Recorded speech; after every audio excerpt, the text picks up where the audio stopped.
Empezamos una serie ya hace unos días basada en el libro de Santiago, porque Santiago tiene una temática muy especial. Resulta que Santiago trata el tema de tener una fe práctica. Eso quiere decir que lo que nosotros creemos lo vivamos, y eso siempre es el reto de toda persona creyente. Y Santiago comienza hablando de cómo él escribe a las 12 tribus dispersas de Israel. Eso es lo que dice el primer versículo de Santiago 1. Y Santiago lo hace porque Santiago es el pastor de la iglesia de Jerusalén cuando escribe esto. Él lo escribe más o menos en el año 40 después de Cristo. Eso quiere decir que es de los primeros libros del Nuevo Testamento que se escribieron. Santiago no se llamaba Santiago, Santiago en realidad se llamaba Jacobo. No sé si usted lo sabía ese dato, pero Santiago termina llamándose Santiago por una traducción del latín al español o del original al latín, donde uniendo la palabra San con Jacobo en latín, termina sonando como Santiago.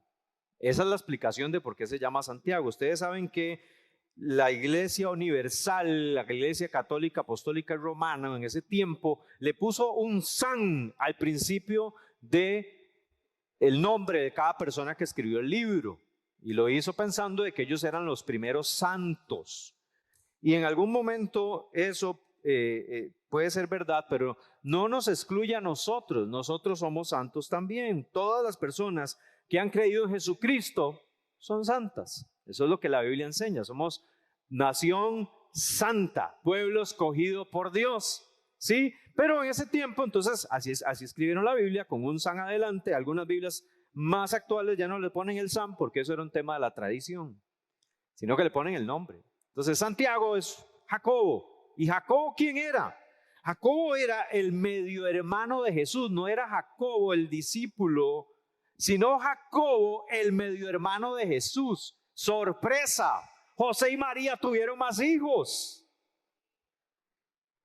No existía la té de cobre, hermanos. Ni existía Yasmín, ni otras marcas que no me han pagado para mencionarlas aquí. Sorpresa, eran seres humanos y también tenían vida íntima y tuvieron más hijos. Santiago era uno de esos. Y la Biblia enseña que Santiago, el hermano de Jesús, cuando uno lee los evangelios lo nota, se da cuenta. Dice la Biblia que Santiago o Jacobo al principio no creyó en Jesús. A Santiago le costó. Y Santiago logró creer en Jesús. Le fue cayendo el 5 hasta que lo vio resucitado. Pero Santiago al principio no tenía una fe tan clara de quién era Jesús. Casi siempre eso pasa. En la familia a veces les cuesta creer en lo que Dios hace, en los miembros de la familia. A veces somos los últimos en creer que Dios está trabajando en un hermano, en un papá, en un tío. Vean, seamos los primeros en creer, más bien cambiemos eso. A Santiago le pasó. Santiago le costó creer en el Señor Jesús. Y como le costó creer en el Señor Jesús, Santiago tiene la situación de que luego de que ya él cree y ya lo entiende, él dice, suave, es que esto no es un tema solo de religión, esto es un tema de vivir lo que la palabra de Dios dice. Entonces a Santiago se le conoce como el justo. Ese es el famoso Santiago el justo, o Jacobo el justo, porque él desarrolla una pasión tan grande por ver una fe real, por ver a la gente que lo que predica, eso vive, que lo que escucha, eso hace. Y más allá de afiliaciones religiosas, Santiago está muy preocupado por una vida justa y porque la gente desarrolle una vida de justicia delante de Dios. Así que, ¿qué les parece estos datos? ¿Lo sabían? ¿Sabían eso o estamos aprendiendo? Estamos aprendiendo, ¿verdad que sí? Y esto es solo una introducción porque el Señor quiere enseñarnos a través de lo que Santiago, con mucha pasión, siendo el pastor de Jerusalén, Él quiere transmitirle a toda la iglesia. Esta carta no quiere decir que solo era para Jerusalén. Luego se leyó en todas las iglesias, probablemente, muy posiblemente.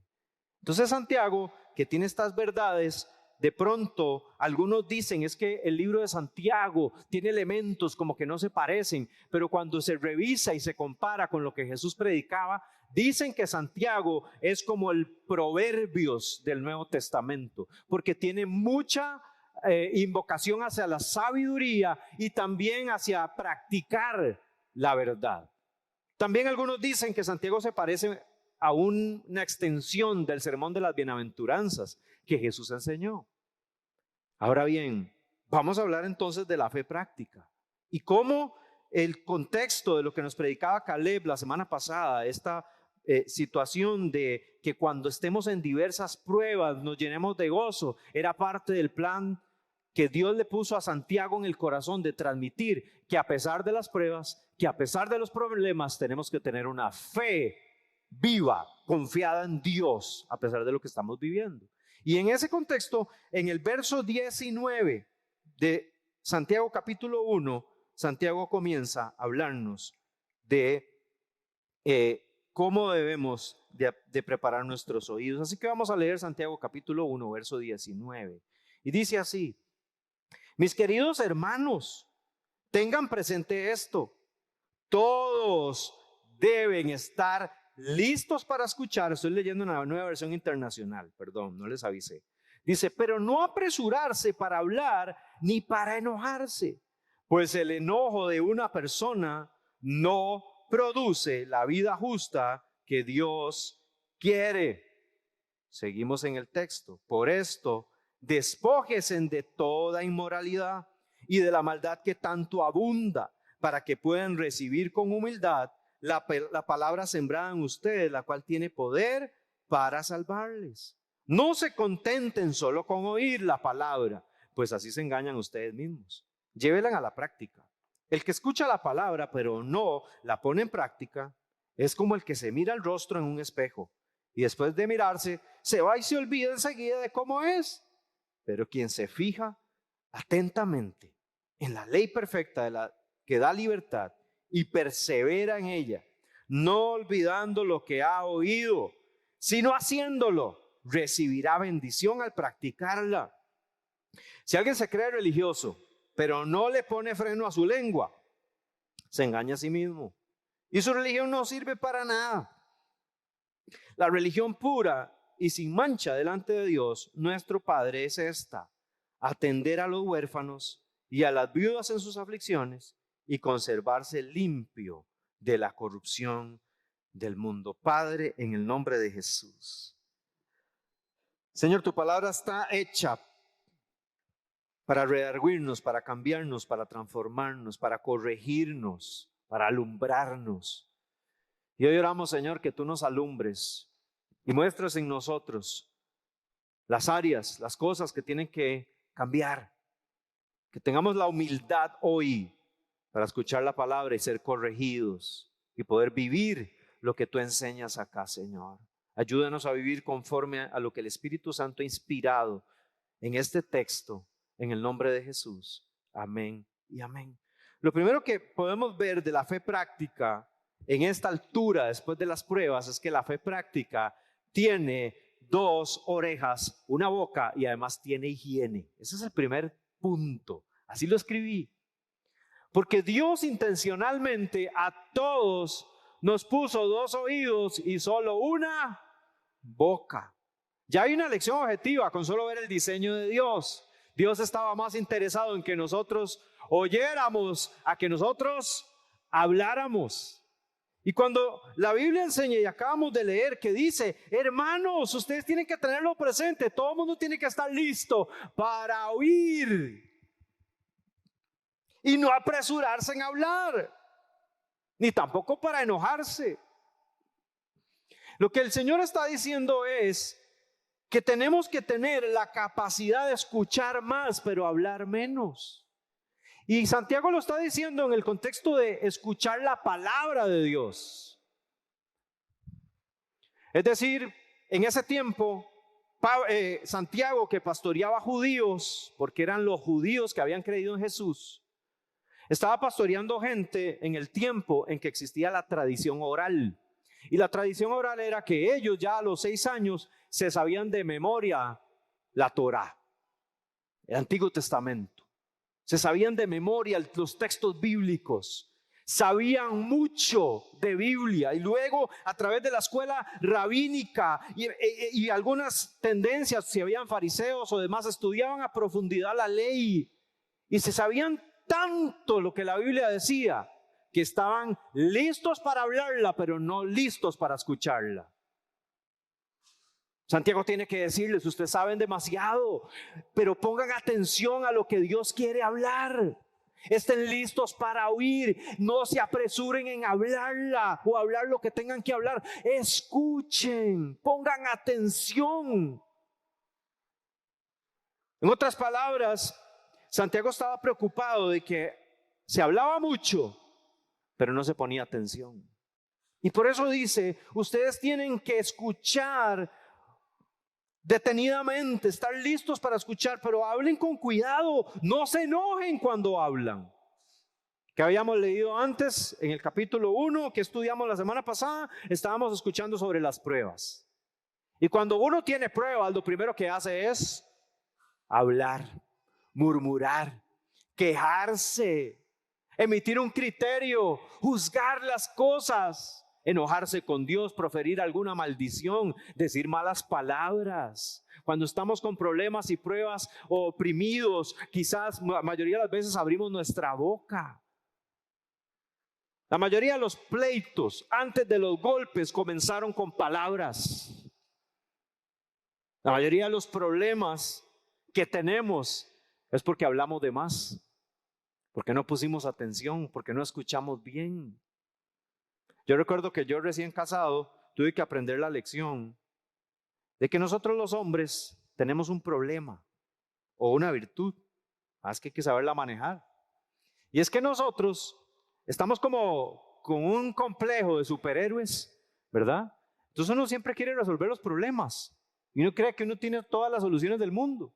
Entonces cuando la esposa de uno viene a decirle: mi amor, es que no sabes lo que me pasó, es que vieras que aquí y que allá y que esto y que lo otro. Nosotros como hombres, cuando estamos escuchando la historia de la esposa, casi siempre lo que uno hace es decirle: ¿por qué no hace esto o lo otro? ¿Por qué no hace A o B o C? Y cuando uno hace eso, uno se mete en un problemón. Porque la esposa le dice a uno: es que usted no me está escuchando. Es que yo no quiero que usted me solucione el problema.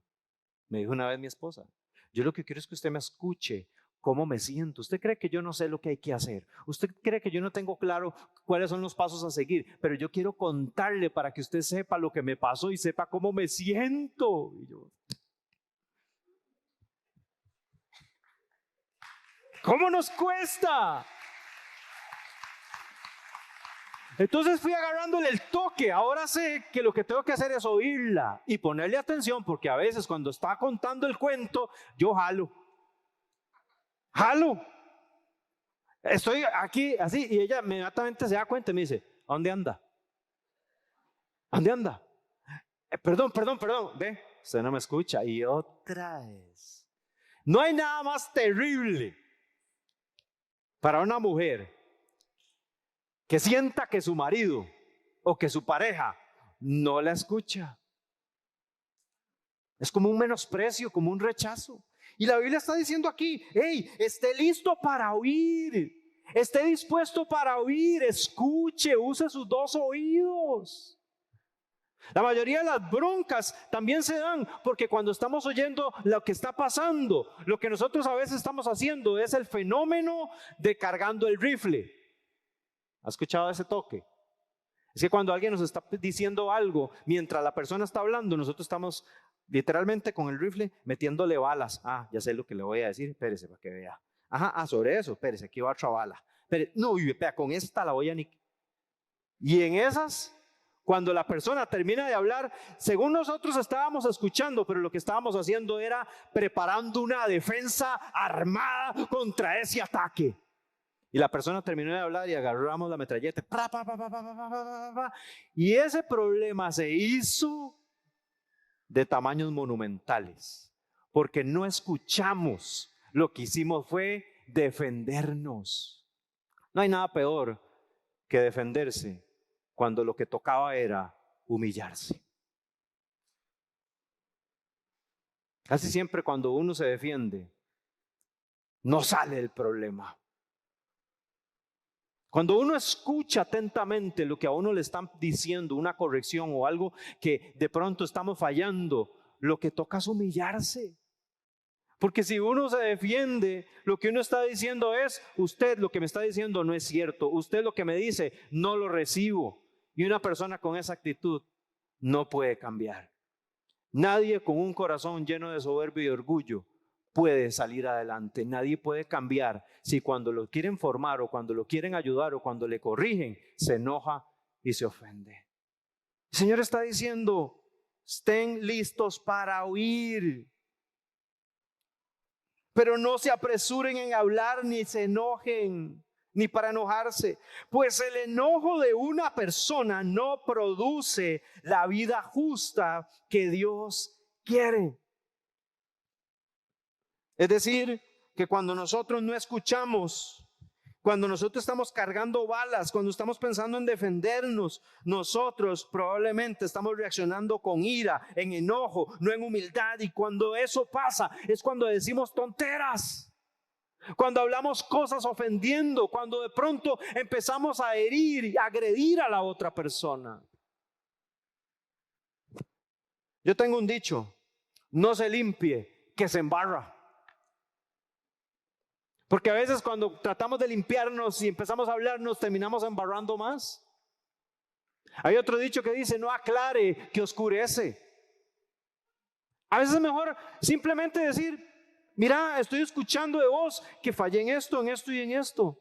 Quiero pedirte perdón por ofenderte. Pero ¿qué nivel de madurez y de mansedumbre se necesita para llegar ahí? Porque nuestra cultura es que si me tiran, yo tiro. Si me dicen, espérese y verá lo que le voy a contestar. Y el que grite más duro termina ganando. Y eso no es cierto. Casi siempre terminamos perdiendo. En una relación, cuando uno de los dos gana, los dos pierden. Porque en una relación nadie tiene que ganar, los dos. Tenemos o que perder o que ganar juntos. Pero si uno de los dos se llevó la partida individual, todos perdieron. Que Dios nos ayude a escuchar más. Hablar cuando hay que hablar. Yo admiro mucho a algunas personas cuando vienen los tiempos de política. Ustedes no han visto que en los debates el que se enoja primero pierde.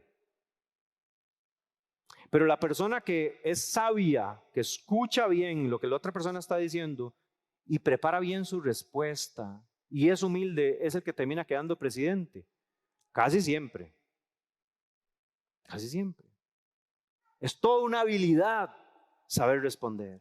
Y si uno no sabe responder, lo que queda simplemente es ser humilde, en reconocer lo que sí y lo que no. Y todo lo que usted pudo haber usado para esa guerra, defenderse, es mejor a veces desecharla y trabajarla con mansedumbre de otras formas. A veces no es el momento de hablar. Hay momentos para hablar, hay momentos para callar. Y eso es lo que ocupamos en Dios, lentos para enojarnos, porque es nos refleja algo del carácter de Dios. La Biblia dice que Dios es lento para la ira y grande en misericordia. ¿Cuánto ocupamos aprender del Señor? Jesús dijo, aprendan de mí que soy manso y humilde de espíritu. Lleven mi yugo sobre ustedes. ¿Quién es alguien manso? El ejemplo de un par de toros. Los toros los amansan, ya ustedes saben, le hacen un procedimiento y terminan siendo bueyes. Un animal que era salvaje, que pateaba todo, que corneaba todo, ahora se convirtió en un animal con una mansedumbre, con una fuerza controlada, capaz de funcionar para la agricultura, para abrir la tierra, para encargarse de que haya vida, que haya fruto. Eso es lo que genera la mansedumbre. Y eso es lo que Santiago en otras palabras está diciendo. Señores, ustedes están en pruebas. Escuche bien lo que estás viviendo, ponga atención a lo que Dios quiere decirte, hable sin enojarse y tenga cuidado, porque en el enojo no opera la justicia de Dios. Segunda cosa que podemos decir que Santiago está enseñando en este tema de la fe práctica y que nosotros tenemos que considerar es lo que también dice el verso 21, dice, por esto despójese de toda inmoralidad y de la maldad que tanto abunda, para que puedan recibir con humildad la palabra sembrada en ustedes, la cual tiene el poder para salvarlos. Por eso decía que tiene higiene. Porque en otras palabras, Santiago está diciendo, si usted está respondiendo con enojo, si usted le está costando escuchar, probablemente es porque hay contaminación. Usted se contaminó, hay una contaminación en el corazón. Probablemente hay inmoralidad, hay suciedad, hay maldad que abunda, pero si usted se despoja de esa inmoralidad, usted se despoja de esa impureza, que impureza significa mezclas, de pronto esa actitud indecorosa, esa actitud de ira, eso heredado de papá, que cuando se enojaba, gritaba, tiraba cosas, pateaba cosas, amenazaba, golpeaba paredes, cuando usted se despoja de eso viejo, de eso pasado, de pronto usted sí va a poder tener oídos para oír y no enojarse. A veces lo que nos falta es higiene. A veces tenemos enojos guardados. Y cuando algo nos pasa, de pronto eso que nos pasó detonó el enojo que estaba guardado. Y la reacción que tenemos es exagerada para lo que acaba de pasar. Pero está siendo exagerada porque yo tenía un enojo guardado. Y cuando yo tengo este enojo guardado y me acaba de suceder algo, yo agarro toda esta ira acumulada y la desemboco en la persona a veces incorrecta. Lamentablemente, casi siempre esa persona incorrecta es un ser querido. Es una persona muy cercana que amamos. Y le cobramos la factura de lo que me pasó en la infancia, de lo que me pasó cuando era adolescente, de lo que me hizo un jefe, de lo que me hizo un ex, de lo que algo me pasó y de pronto una reacción que tuvimos destruyó algo bueno que se estaba construyendo. Y Santiago dice, despójense, desháganse. ¿Qué es despojarse? Despojarse es literalmente deshacerse, es botar a la basura lo que no sirve. En el enojo y en la ira no opera la justicia de Dios. Los cristianos no podemos tener una fe en Jesús, en el que perdonó a los pecadores, y estar nosotros acumulando ira, y estar nosotros acumulando enojo, y estar llenos de inmundicia y de inmoralidad. No podemos ser creyentes y creer en Jesús con mezclas en el corazón. No podemos seguir adelante con una fe si no somos capaces de desechar la inmundicia, la maldad. No podemos recibir con humildad la palabra si no desechamos toda esa inmundicia. ¿Se imaginan? La palabra predicada y lo que Dios quiere decir, no la podemos recibir cuando de pronto tenemos en el corazón cosillas ahí. ¿A qué me refiero? A que si yo estoy enojado, yo llego a la iglesia o llego a escuchar la palabra y no es para mí. No, ese no es el mensaje que yo ocupaba oír, pastor, con una actitud de demanda. Y como no era el mensaje que tiene que ver con lo que estoy viviendo aquí ahora, entonces no recibo nada. No hay humildad. No nos tomamos el tiempo de decir, suave, ¿qué es lo que Dios quiere hablarme? Decía Charles Spurgeon, si la palabra de Dios no te está haciendo cambiar, vuelve a escucharla. Si la palabra que leíste en la Biblia no generó un efecto en tu vida, vuelve a leerla. Vuelve a leerla, vuelve a escucharla hasta que haya un efecto en tu corazón que produzca un cambio, que produzca arrepentimiento, porque toda la palabra es inspirada por Dios y útil para redarguir, para instruir en justicia, a fin de que el hombre de Dios sea perfecto para toda buena obra. Entonces ocupamos no permitir que alguna contaminación nos haga no tener la humildad para recibir la corrección de Dios. Siempre que escuchamos la palabra de Dios, algo Dios quiere hacer en nosotros. Pero tenemos un problema en este tiempo. En este tiempo le damos más énfasis al predicador que a la palabra que está siendo predicada. Entonces tenemos predicadores de moda y predicadores con muchos seguidores. Y la gente dice, si es fulano de tal, sí escucho el mensaje, pero si es fulano de tal, no me interesa. Estamos más preocupados por el expositor que por el que inspiró la palabra que se expone. No hay humildad. Tenemos un problema, estamos fascinados por el entretenimiento que el orador puede hacer. Y si el orador no es chistoso, si el orador de pronto no tiene algunos cosas que saca del sombrero, ¿verdad? Del mago, para que todos digamos, ¡guau!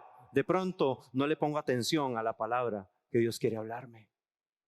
Y eso, señores y señoras, nos priva de una transformación, de un cambio. Tenemos que limpiarnos de esa contaminación que hoy tenemos en el mundo, de la atención y del entretenimiento que nos pueda privar de que con humildad escuchemos la palabra de Dios.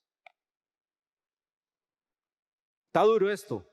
Estamos recibiendo, ¿sí? Siguiente cosa que la fe práctica hace es que está llena de fruto. Santiago capítulo 1, verso 22 dice, no se contenten solo con oír la palabra, pues así se engañan a ustedes mismos. Llévenla a la práctica.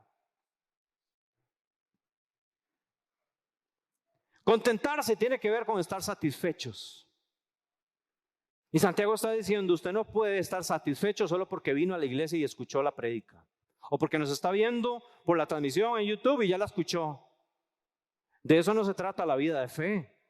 Si la vida de fe se tratara de escuchar prédicas, ¿cómo harían las personas que no pueden oír? No, es que hay subtítulos. Vean, no se trata de lo que yo acumulo en conocimiento, no se trata de lo que yo ya me sé o lo que escuché que me voló la tapa de los sesos. Se trata de que yo viva lo que estoy escuchando. Yo recuerdo la primera vez que yo tontamente pensé, mira, me leí toda la Biblia ya, ¡guau! Y me sentía, ¿verdad?, en las nubes. Yo me sentía digno, ¿verdad?, de un reconocimiento. ¡Wow! Cuando era mi obligación. Aprender la palabra, leer la palabra. Y yo recuerdo cuando yo leí toda la Biblia y yo andaba jugando de vivo.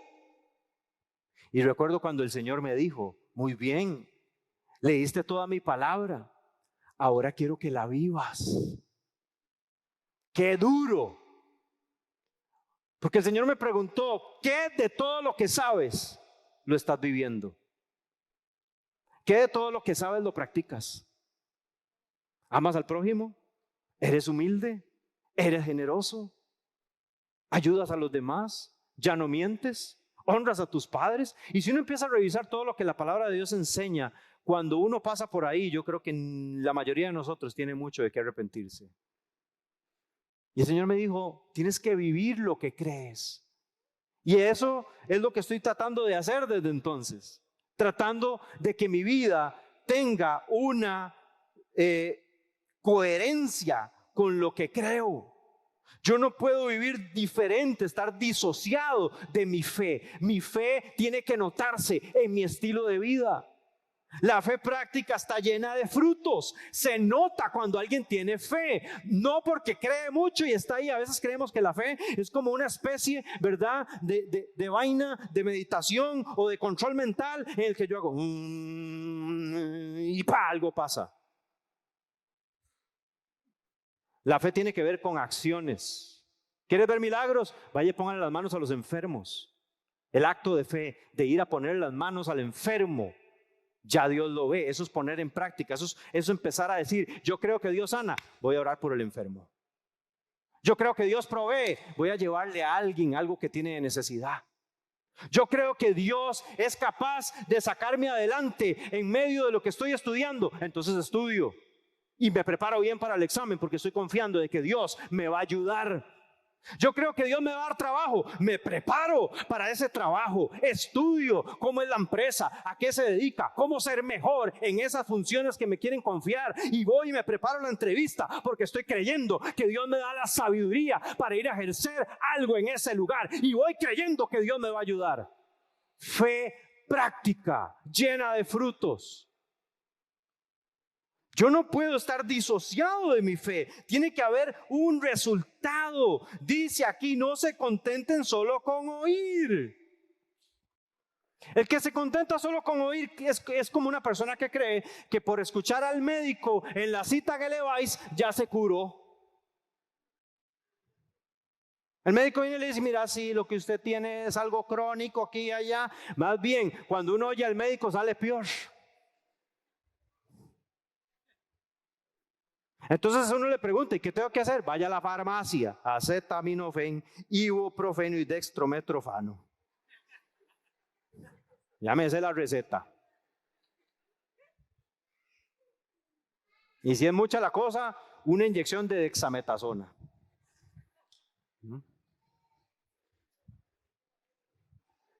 Uno no se cura por escuchar al médico. Uno se cura cuando uno escucha la recomendación médica y empieza a trabajar en lo que el médico le dijo. Entonces el médico le dice a uno, bueno, esto es para que usted se calme de esto que está viendo, pero tenés que mejorar tu alimentación, tenés que hacer ejercicio, tenés que dormir bien, tenés que revisar cuáles son tus hábitos. Y cuando uno le dicen todo eso, por un oído entra y por otro le sale. Sale de la clínica y se compra 1 kilo de chicharrón y se hace un buen...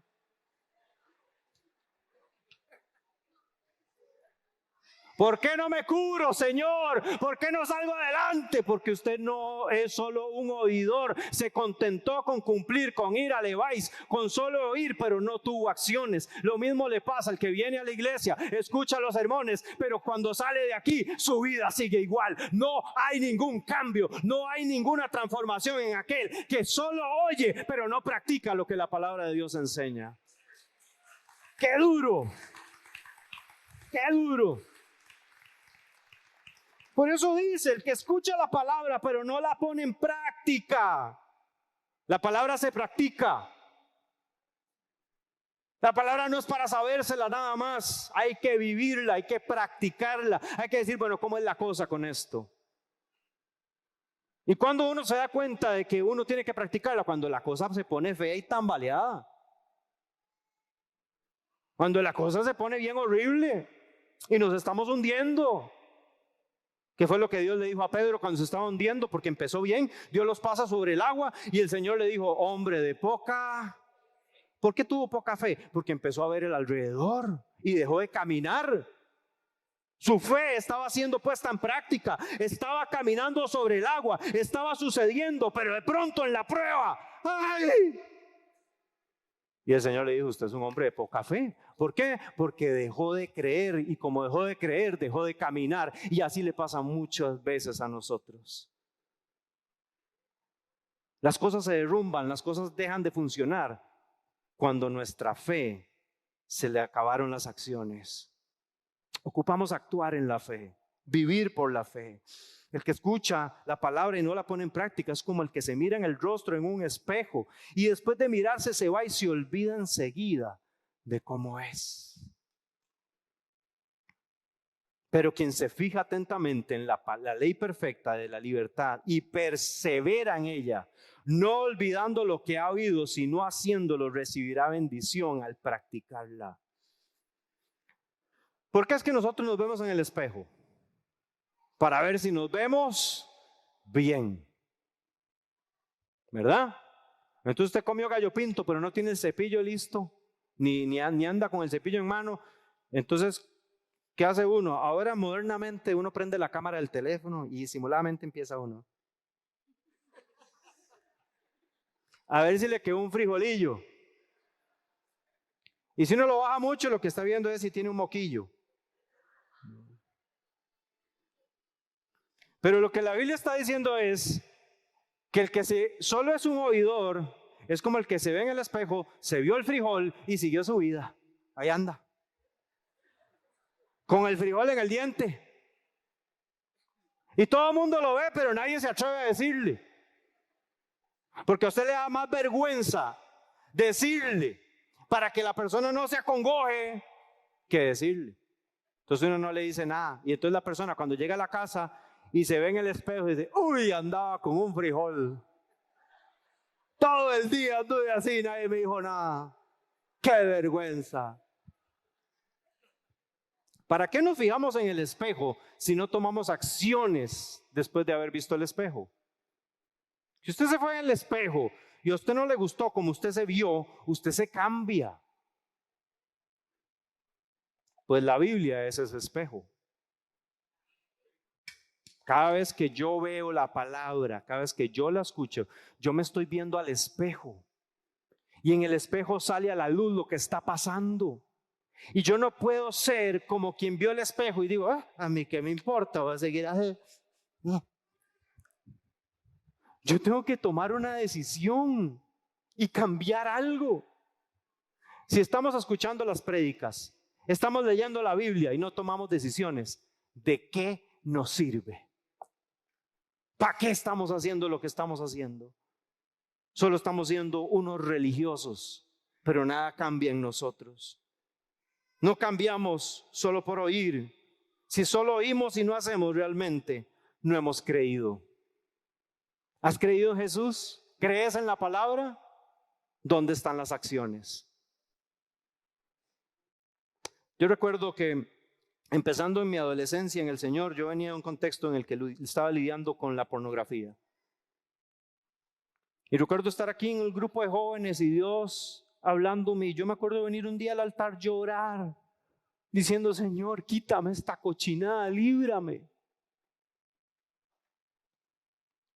Y creí que por lo que escuché y por lo que pasó en la plataforma, ya era suficiente. Me conformé, me contenté con eso. Y llegué a mi casa ese sábado y volví a ver pornografía. Yo pensaba que no había pasado nada, que la prédica no sirvió y que la administración tampoco.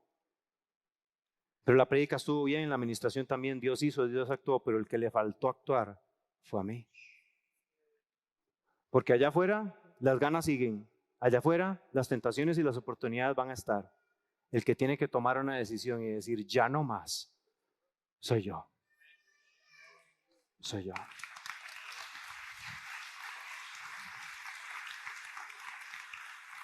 Cuando entendí eso, empecé a tomar decisiones. Y estoy tomando decisiones desde entonces. Tengo que estar dejando de seguir personas que de pronto empecé a seguir, pero que mientras las seguía, empezó a comportarse de una forma que me podía hacer caer en pecado. Vea que estoy siendo totalmente abierto. Algunas las he silenciado porque no quiero que se ofendan, entonces simplemente las dejé de ver. Tuve que tomar decisiones. El otro día alguien me decía, ¿qué hago? Es que quedé como amigo de mi ex.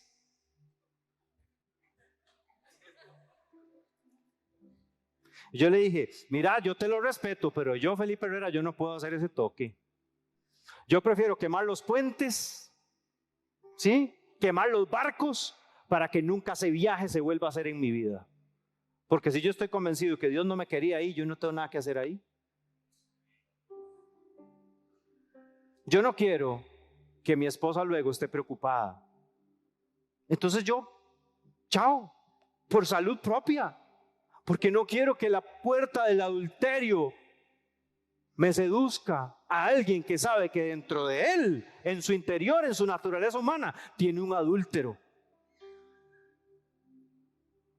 Contraseñas abiertas a la esposa, contraseñas abiertas, el teléfono sin problema de que nadie lo vea. Eso se llama luz, son decisiones, cuesta. Sí, que somos muy orgullosos.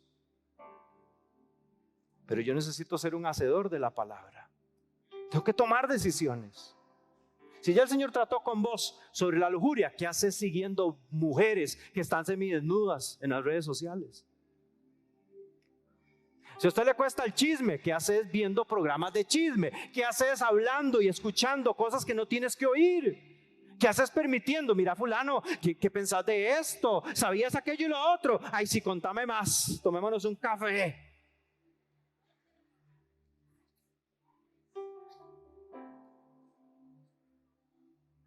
Pastor, el encuentro no sirvió.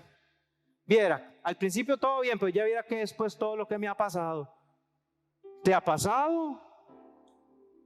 ¿O no has decidido honrar a Dios conforme a lo que Él te habló? Si el Señor dice no lo haga, no lo hagamos. Si el Señor dice no vayas, no vayamos. Si el Señor dice, deja eso, dejémoslo. Si el Señor dice, es hora de seguir, sigue. Si el Señor dice, levántate, entonces levántate. Si el Señor dice, te quiero llevar hacia allá, vaya hacia allá, porque Dios no miente. El que practica la verdad dice que es bienaventurado en lo que hace. Le va bien al que practica la palabra de Dios. Le va bien al que con fe practica lo que Dios ha dicho. Es por la obra de Cristo en nosotros, por la fe en lo que Él dijo, que ahora somos que tomamos acciones. Como creo en Jesús, entonces creí, por lo tanto hablé, creí, por lo tanto actúo.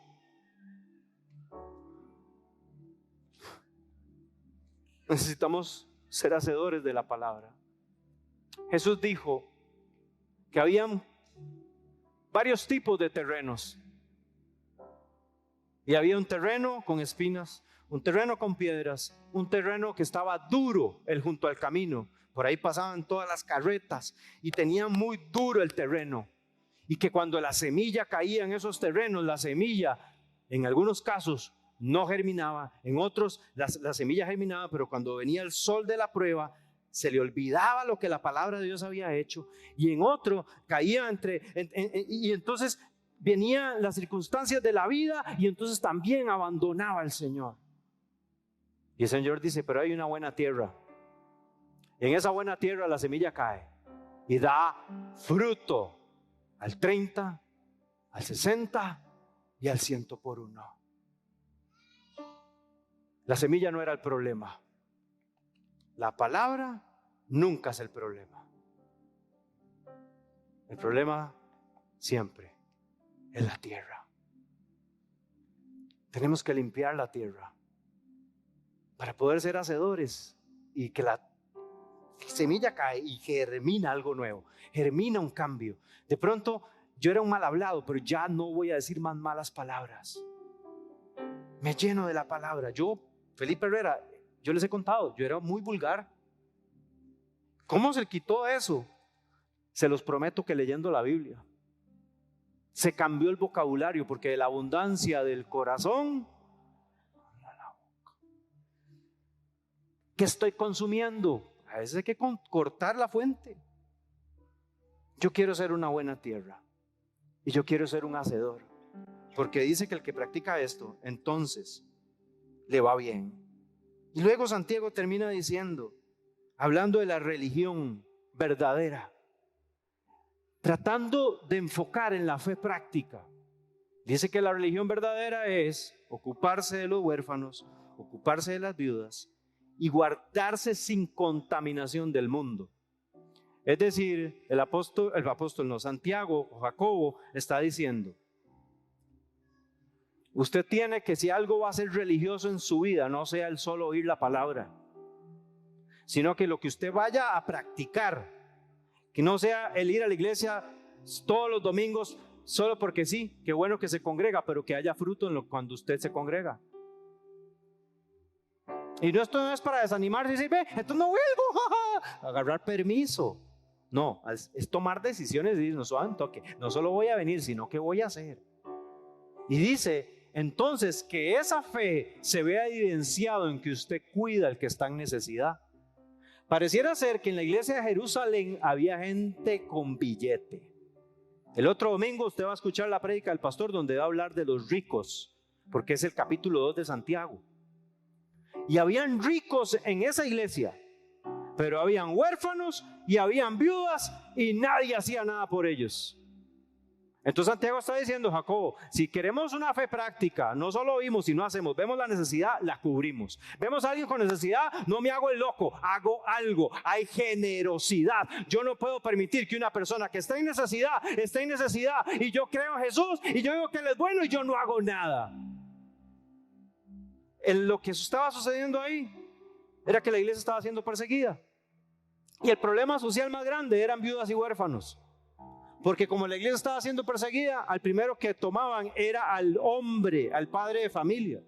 Y lo agarraban y lo arrastraban al circo romano, lo echaban a los leones y se lo comían porque creían en Jesucristo, porque se había parado firme en la fe. Pero la familia quedaba sin un papá, eran viudas y eran huérfanos.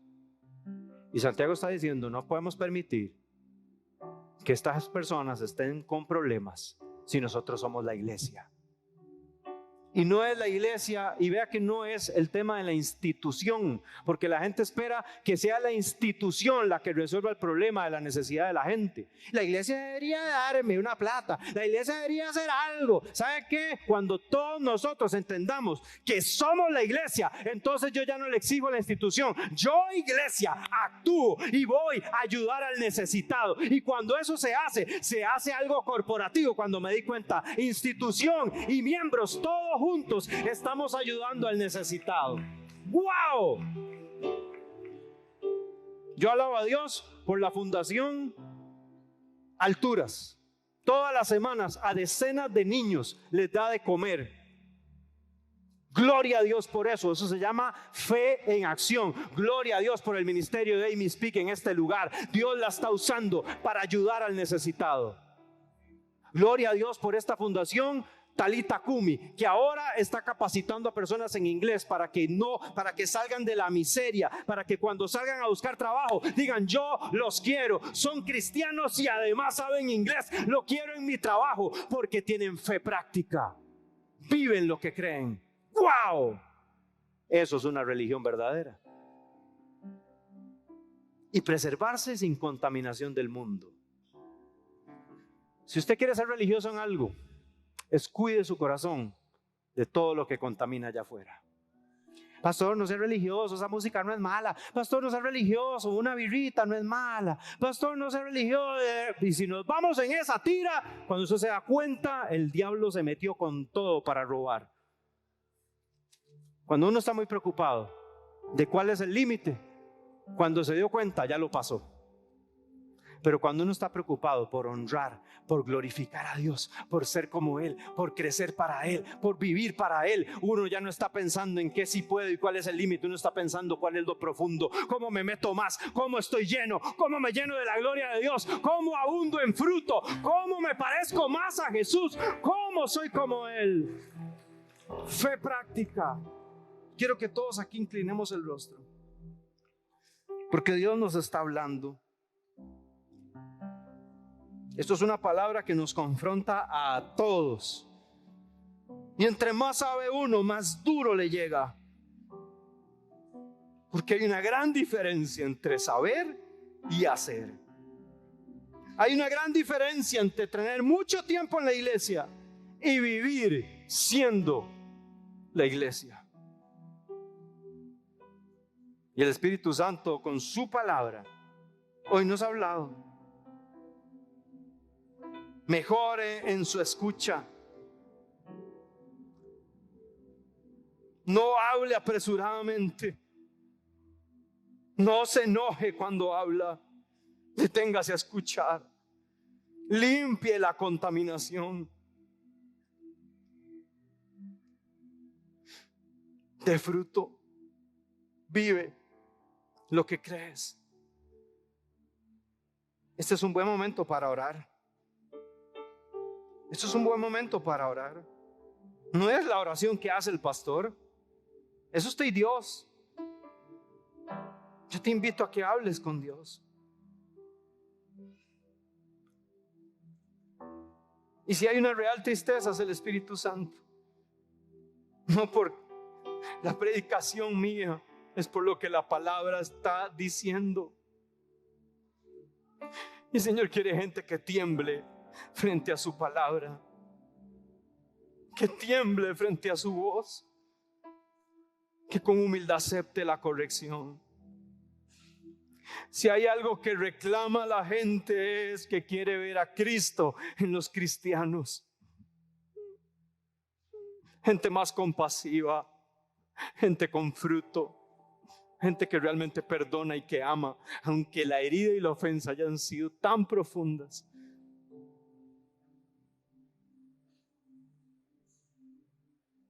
Padre, hoy recibimos tu palabra. Hemos escuchado. hemos oído. Y te pedimos, Señor, que nos ayudes en nuestra debilidad. Perdónanos, Señor, por hacerle un culto al conocimiento, más que al vivirte, Señor.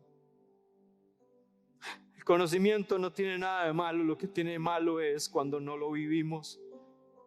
Y nuestro contentamiento está en cuánto sabemos, pero no en cuánto te vivimos, Señor. Tú eres la palabra. Quiere decir que practicar la palabra es vivirte a ti, es tener una experiencia contigo, es andar en ti, andar en Él. El que dice que le tiene a Él debe andar como Él anduvo. Eso es vivir la palabra.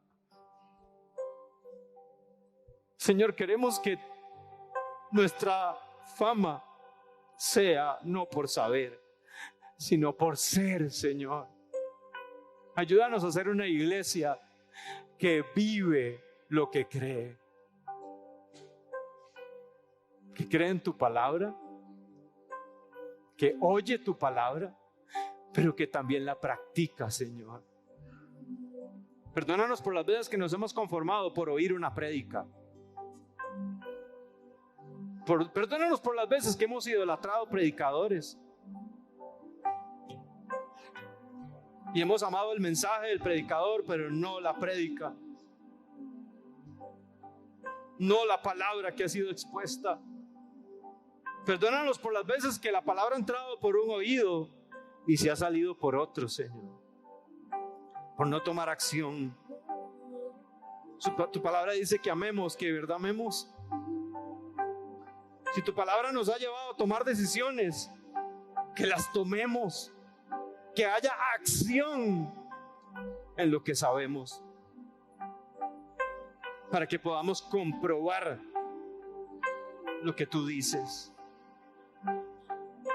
Renuévese en el espíritu de la mente, para que puedan comprobar la buena voluntad de Dios, agradable y perfecta.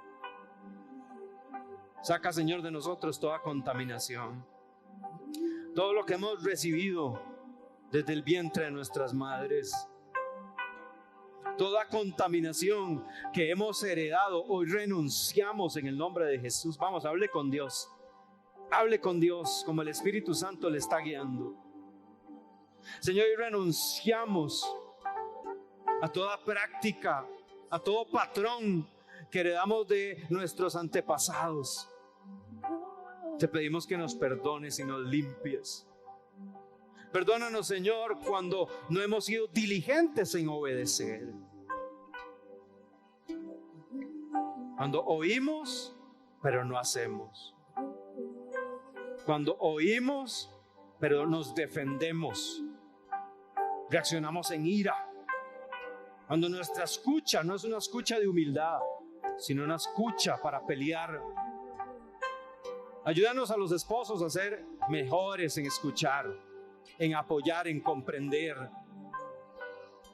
Ayúdanos a respetarnos los unos a los otros, hombres y mujeres, respetándonos. Ayúdanos a ser radicales en medio de este mundo que nos seduce tanto todos los días, Señor. Padre de corazón, de verdad queremos, más que emocionarnos, tomar decisiones. Ayúdanos, Señor, a ser firmes en la fe. Que las emociones no gobiernen nuestra vida.